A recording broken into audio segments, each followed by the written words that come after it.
Одоо Монгол улсын 5 хүртэлх насны хүүхдүүдийн одоо илүүдэлжийн тархалт бол бүр анхаарал татгууц хэмжээнд хүрсэн байна. За ингээд хүн амын одоо 49.5% нь бол илүүдэлжинтэй гэдэг ийм судалгаа гарчихсан.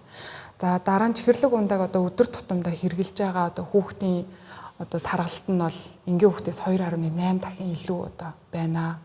За түрүүн хэлсэнчлээ одоо шүдний цоорл бол Монгол улсад даяараа 86.2% байна. Бүх хүн ам дундаа.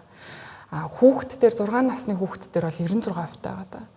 За энэ нь дэлхийн эрүүл мэндийн байгууллагаас 25%-аас дээш гарах юм бол одоо бүр онцгой аюултай түвшинд хүрлээ гэдэг юм улаан канттай юм байдаг бол Монгол улс одоо яг энэ байдлаар явах юм бол 1 жил 2 жилийн дараа одоо эрүүл шүдтэй хүүхэд байхгүй боллоо.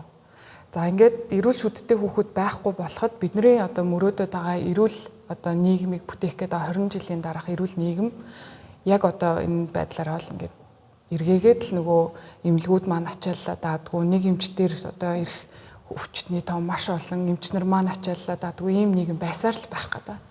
За тэгэхээр яг энэний хүрээнд бол Эрүүл Монгол Хүн үндэсний хөдөлгөөн 2025 онд бол яг сахаргүй ирээдүй болон диабетгүй ирээдүй гээд аянуудыг одоо яг энэ одоо ажлынхаа суурийг бол маш сайн бэлдэж чадсан. За энэ жилийн хугацаанд яг таны асуусан яг юу нөлөөлөд байна гэдэг энэ нөлөөлөл рүү чиглэж байгаа.